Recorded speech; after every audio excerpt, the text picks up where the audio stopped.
Here we are. Here we are. I am absolutely thrilled to have you here. Episode 12, everybody, as ridiculous as that may sound. Very exciting. It is very exciting. I'm so thrilled you're here. It's a first for me. Two firsts, actually. Okay. One, you have your own podcast. Yes, I do.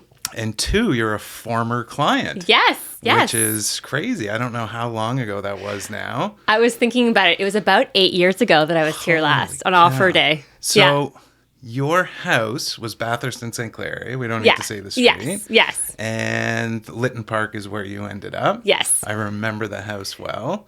And that's great. So yeah. What do you know? And you have your own podcast, so it's going to make me a little nervous. Don't critique me. No, I'm nervous because, you're the veteran at this. Well, I listened to your podcast, both episodes. You're 2 episodes in. All my 2 episodes that have aired. And they're spectacular. Thank you.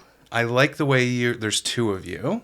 Your podcast, you want to mention what your podcast is called? Yeah, it's called Dirty Laundry, the divorce podcast. There you go. So it's with my fellow mediator, Alex Howard, and we both, are in the same line of work. We do a lot of work together, and we decided, you know what, let's start a podcast and talk about the stuff that no one wants to talk about. Awesome. I should have probably started with saying what you do. I forgot That's that part.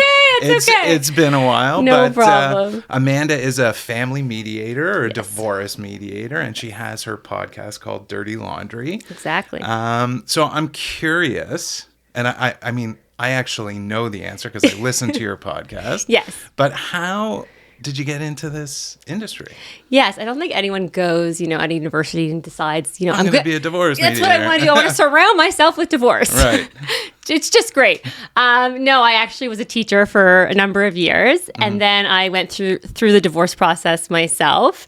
And in that process, I fell in love with family law. I was like, this is so interesting. Without a law degree? No law degree. Like I have a few degrees from education, but no law degree. But I just felt so, drawn to it because I was in it myself and I was learning so much. So, I was looking for a career change at that point anyways. Right. And it just seemed like such a great fit. So I went back to school and got my certification, and then I did my internships and my accreditation and all of the things that I needed to do. Yeah. And opened up my own practice. So if I'm not mistaken, I think you said in the first episode of your podcast that you represented yourself in your divorce. For a part of it, yes. So in the beginning, I had lawyers, and then towards the end, I sort of took over and became self-repped. Very cool. And that was a learning experience. I think there's definitely a lot of misconception around divorce. I am a child of divorce.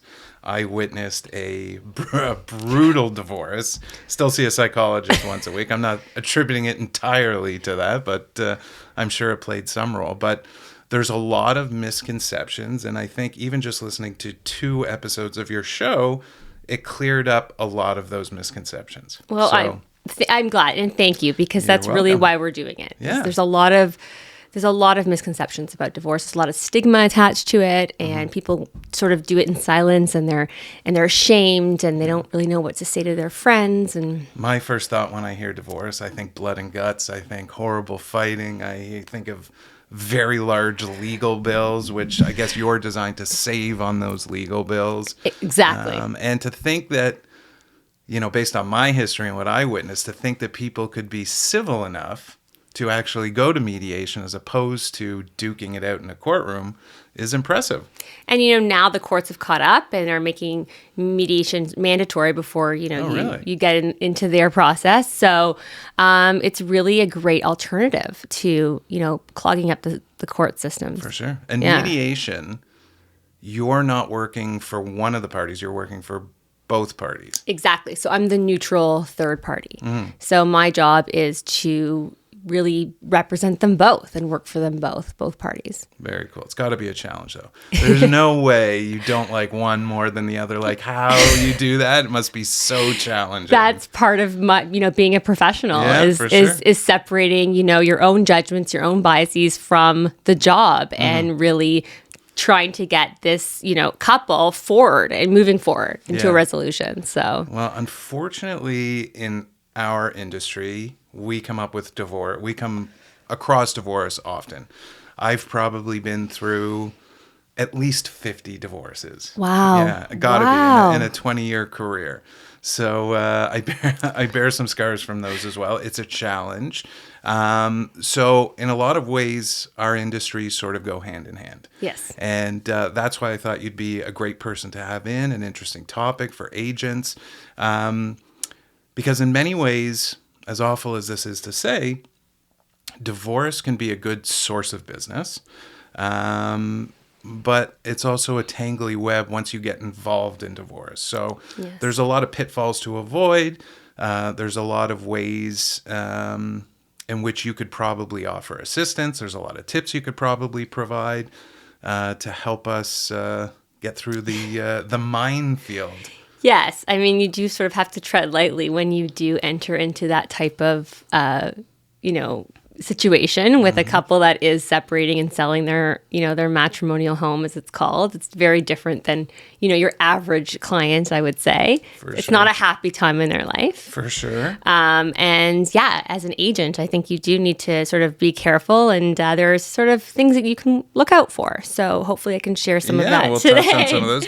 You brought up in your podcast, and again, you're on Spotify, you're on Apple. Yes. Strongly suggest you guys check it out. But Thank you. Gossip is a big element of divorce, right? Yes. Like, I can't tell you how many times just standing in front of a house, me personally, standing in front of somebody's house, going in, that person will get a call saying, is everything okay? Why are you selling? Like, what's the problem? Is there a divorce? Is there a problem? Like, people love to gossip. Yes. When people sell their homes, when people get divorced, people are always talking about it. That's a big challenge that, my clients do have to face, and is dealing with that, the rumor mill. They're selling their house. Oh, we don't want people to know. Do we want to put up the sign? It's going to be listed publicly. And then, but you have to do it because you want to sell the house. And you want to get the highest price possible. Exactly. And, Exactly. So it's tough competing with that. And, obviously as an agent, you have to, keep their confidentiality. And I'm sure you get lots of questions too about, oh my God. why are they selling? What happened? Yeah, even from strangers, right? Yes. But our community is so small that everybody's got their hands in. Everybody wants the juicy details. And on more than one occasion, people are like giving you a little shove. So seriously, what's going on? What's going on there? Just tell me. I won't tell anyone. Yeah. And of course you can't get into it. But I was giving you sort of, how long have you been doing this for now? I've been doing this for 2 years. 2 years. Yeah. So now, when people see you at somebody's house, the thought is going to be like, uh-oh, what's going on there? Is there an issue? Well, luckily even just I work for on a social Zoom. call or, oh, okay, good. Yes. Sorry, I interrupted you. But yeah, I work on Zoom. So they don't know that they're meeting with me. Other people don't know. Perfect. Yeah, it's all on Zoom? All on Zoom. Never in person. You know what? I started this business during COVID. So it was just, we went right to Zoom. And now, I've even worked with some, more senior mediators, and they love Zoom as well because it's safer for everyone. Right. And it's just easier to schedule. So when my wife used to be a lawyer, she used to be a litigation lawyer. Obviously, they would go to mediation all the time. And there used to be these amazing centers. I forget what they were called. Yes. Like fabulous food spreads, and you could spend the whole day there, and you'd sign out your mediation room. You're not doing any of that? No, I know of those. I've been to one or two of those, and it's like the Four Seasons for the day. Yeah. I mean, it's really like gourmet, beautiful, but you pay for it. For sure, the client pays for it, right? Absolutely. So or the insurance company in that situation. Fine, fair enough. Yes. But in your situation, the client for sure. Yes. So let's jump in. Okay. I think that we just had, I don't know if you know Andrew Chris. Yes. Yeah, he's a lawyer. I ran into his wife in the hallway. Yeah, so his wife works for our office. He was just in for one of our sales meetings, and he was touching on a lot of things, and that's sort of what spurred me into reaching out to have you on, because amongst agents, there's a lot of misconceptions, and we are often asked for advice. We're asked for information. A lot of the times we really shouldn't be commenting. But nonetheless, and I know you're not a lawyer, you can't give legal advice. But I think one of the biggest misconceptions surrounding the matrimonial home is that if a husband moves out, if a wife moves out, they lose all rights to the home.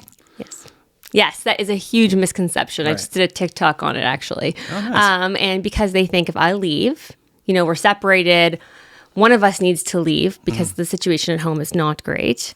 If I, go live with my parents, or I go live with a friend, or rent a place, I give up the rights to the house, and that's not the case. Right. So, often it is, advisable for people to sort of physically separate once they've decided to separate, but it doesn't have any effect on You their end up home. in a situation where when somebody believes that they're living in the basement, the wife's living upstairs, Yes. it fucks up the kids. It's like all sorts of issues that come from that. And I have a lot of, clients who, for different reasons, they can't move out. So they have to live together while they're going through the separation Well, first of all, process. it's expensive as all hell. Like, where you're going to be paying for two places. Not always possible. So I think another big misconception is the house doesn't always need to be sold, does it? No, it doesn't always need to be sold. And different, in mediation, we come up with a whole bunch of different sort of more creative Structures. Exactly. Yeah. In court, it's usually sell the house, move on. But we sometimes have a deferred sale. So if the market's not so great, or one person's going to stay in the house for another year with the kids, let's say, while they figure things out, you don't want to move the kids around too much, you can agree to like a deferred sale. Or sometimes they decide to rent out the house. They both move out, and they rent it out. Nice. So there's different options. And talk to me about the date of separation. Yes. And why that matters. That Are you is impressed important. how much I know? I did am my very research. impressed. Yeah. I am very, very impressed. Yes. Yes, the date of separation is important. And so that's the date where it's sort of a marker. So, when you're going through divorce and you are dividing all your assets, you have to compare the date of marriage assets. So what you've come into the marriage with the date of separation assets. So what it looks like when the marriage is over. Right. And so it's really important for clients to really have that date noted. And that's because, let's say, they have a clear separation date, and then they get a promotion afterwards, or something financial changes. They win the lottery. They win the lottery conveniently. Yeah. So it's really important to have that date. Gotcha. Yeah. I had a question on the tip of my...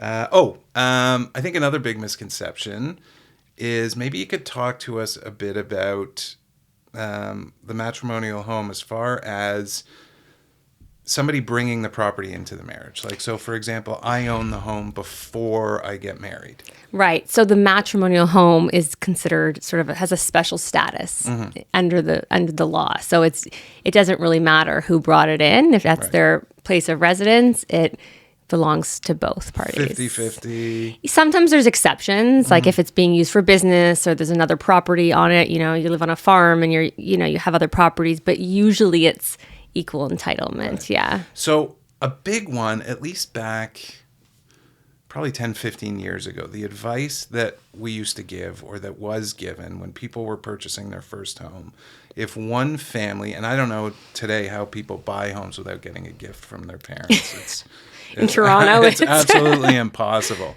But the advice given back then was that one family would register a mortgage on the property, or if they were giving them $100,000 back then, they would take a second mortgage, no interest, whatever the case may be, but it would assure that family would get their $100,000 back and then deal with the home. Is that still going on today? There's definitely creative ways to protect, family gifts or family, contributions to a home.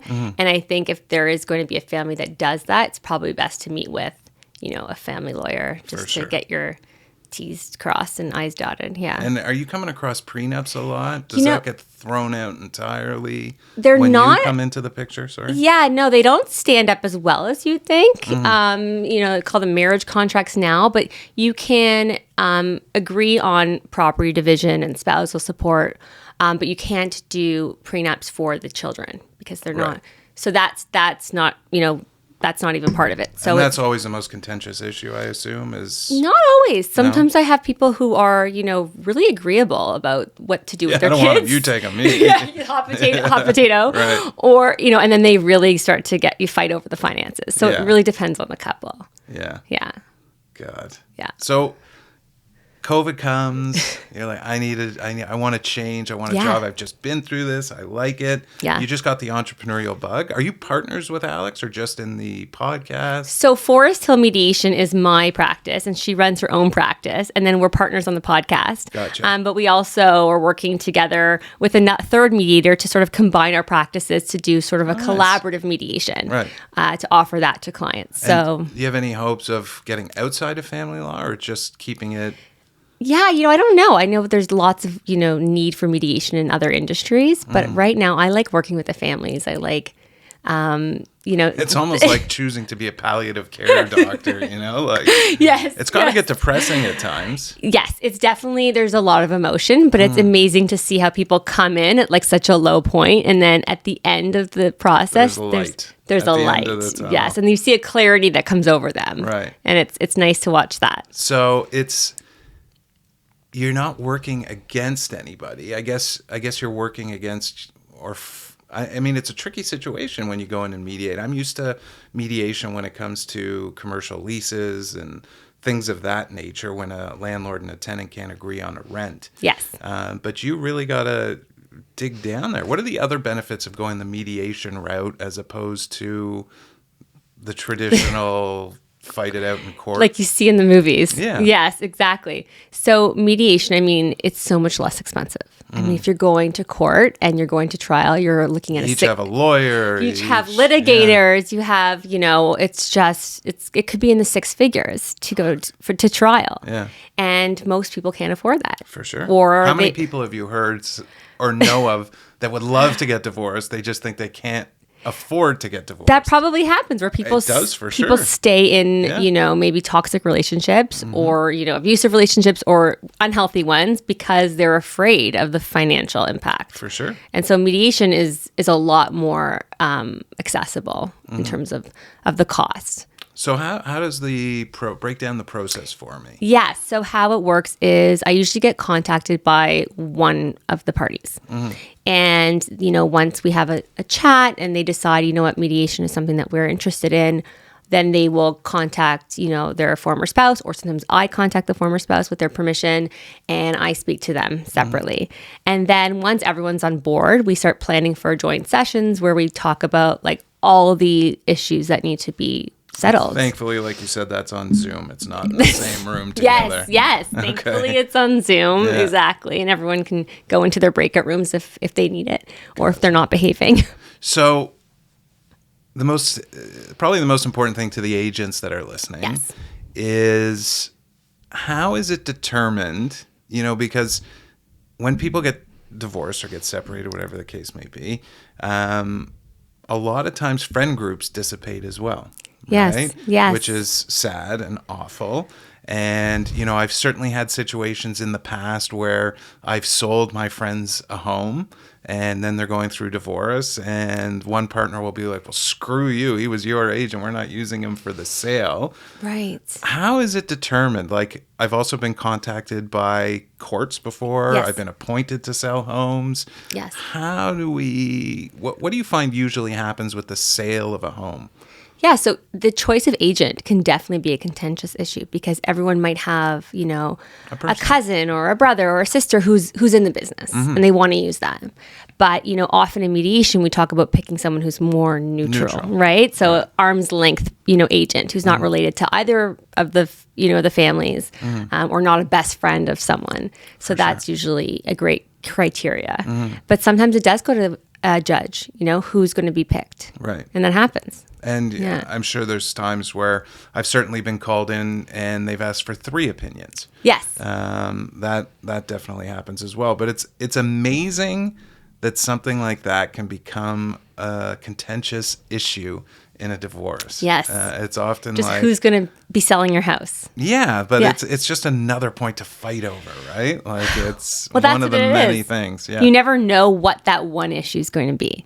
Some people might, fight over the agent, or some people might fight over their Peloton, which I've seen. And it's just... for the Peloton. You can keep it as far as I'm concerned.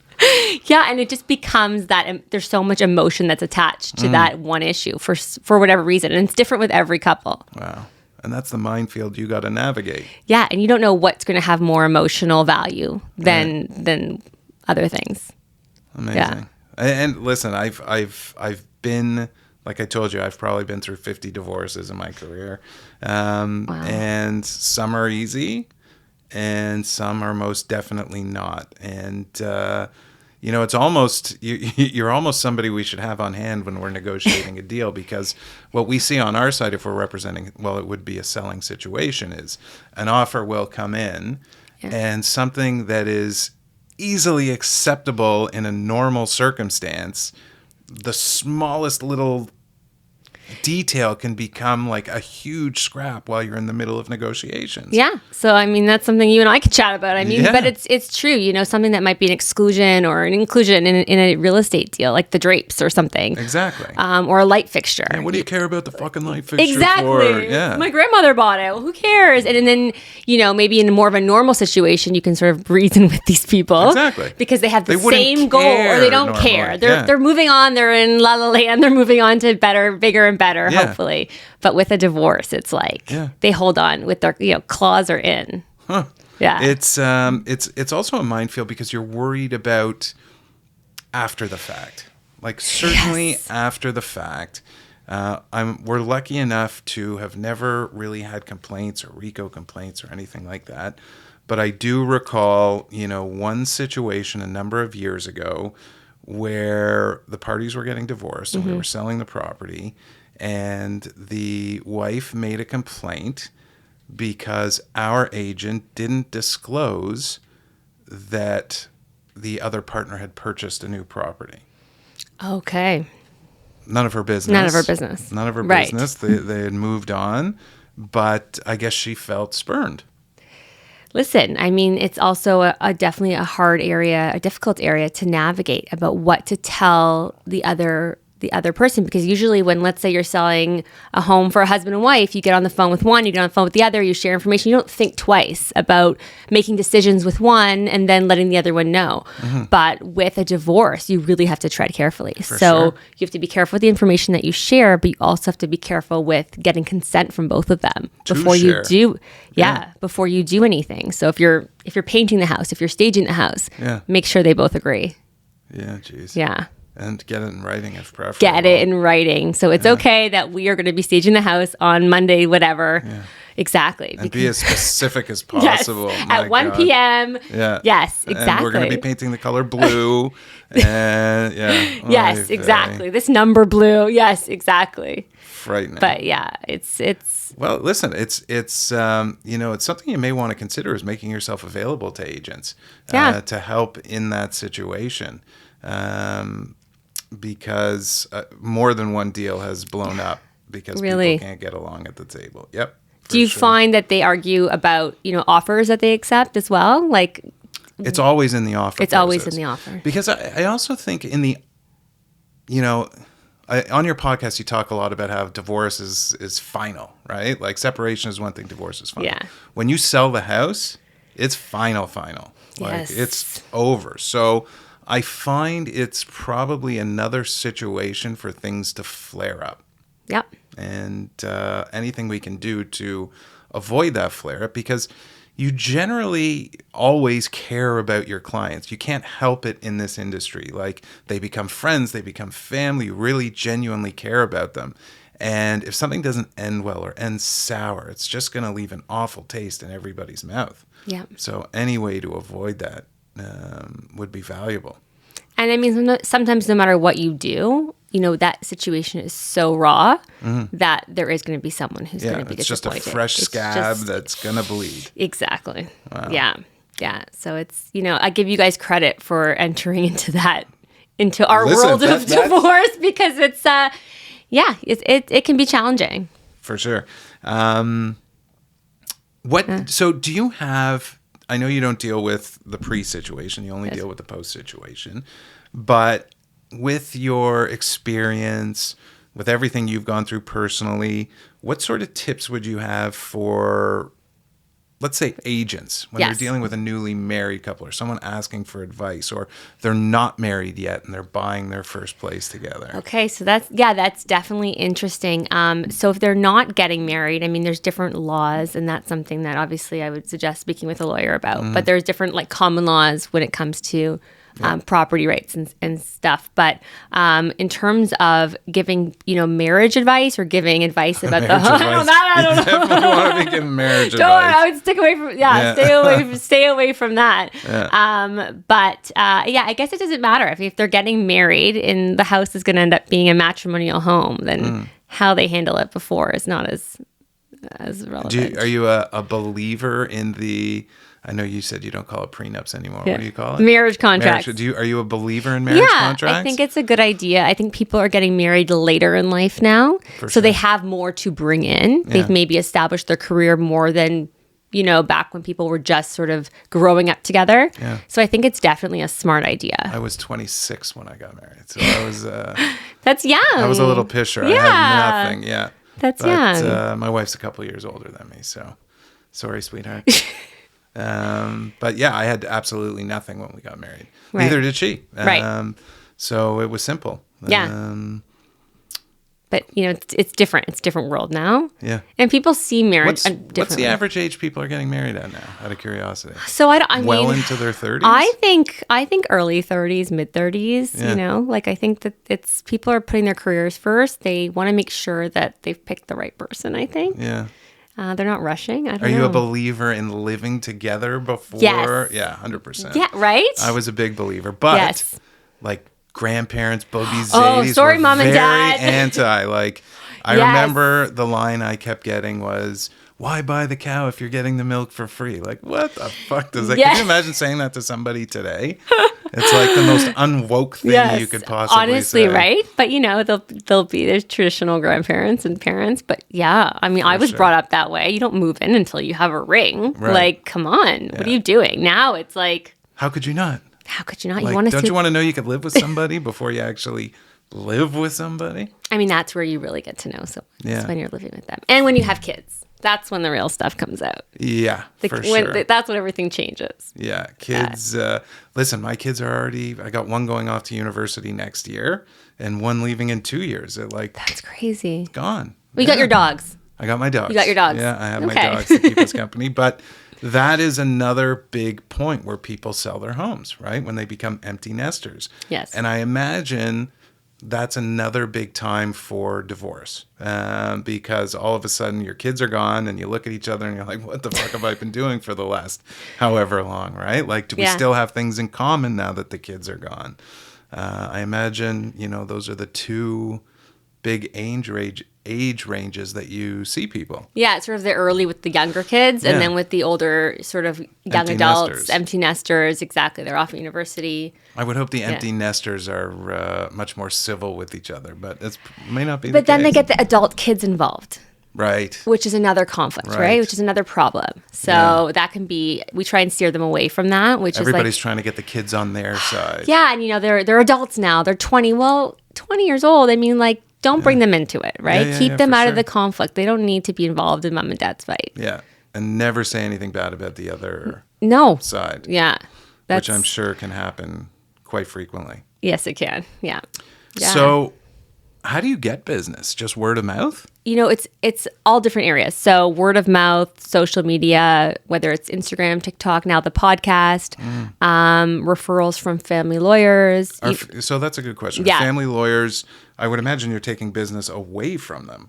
Not necessarily. We actually work together. So how it will work is I will be, if a family lawyer says, my client's in need of mediation, they'll do the legal side of it, and I will do the drafting, the mediation, the negotiation aspect of it. And often they're happy with that because they don't want to do all of what I do. Right. They're happy to give the legal advice and to sort of do what they love best, which is the legal part of it. So we really work together. You come up with the agreement, then they paper it. Exactly. Gotcha. Yeah, exactly. And they're on standby for, legal advice for their clients. And sometimes they'll have to come into a mediation if it's necessary. It doesn't happen too often. Is the mediation binding? No. Okay. No. So it's just voluntarily. It's voluntary. People can come to a mediation, make decisions, go home, and be like, you know what? I changed my mind. Right. And it happens. Is there such thing as binding mediation? Not in what I do. I mean, family? not in there's arbitration, but no. It's all through consent. Voluntary. Yeah. Yeah. So you must have situations where you think you're doing awesome, you get through the whole thing, and then someone walks away. And they speak to their brother, or they speak to somebody else. It's the same in our industry, right? And they come back with a totally different. Yeah. They wanted the kids 50-50 one day, and then the next day they're like, you know what? No, I've changed my mind, or goes the other way around. Yeah. So it happens all the time, and it's just sort of part of the process. Yeah. But we also don't have just one mediation. We have like Multiple months sessions. of it. Yeah, so for it's sure. like you get to know your clients, and you sort of can anticipate things that are going to go wrong. Yeah. Or at least you try to. Yeah. I'm sure there's lots of situations that come up that you for sure. come completely out of left field. Yes, they do. Yeah. People come in that you didn't expect. You hear new partners come in, they have their opinions, and it's What's the average length of time? That's actually a good question, because you say new partners come in. Yes. I know my parents, it took them I think 4 years to get through their divorce. Yeah. Is that average? That's long. That's was long. That's a long time. I like to do it. They need to be separated for at least a year, right? So we like to. That's the law, right? Yeah. So we like to. What's that about? Well, it takes Just to make sure you're not making a mistake. Well, some people decide to reconcile. Sure. They move out and they're like, they just need that space and work through whatever they're dealing with, and then they reconcile. Other times it takes time for all the financials. So the financial disclosures and agreeing on incomes and all of that stuff can take time. And then if you are getting courts involved, we're talking years. Wow. It's like you can wait a year just to see a judge, not even have an actual trial date.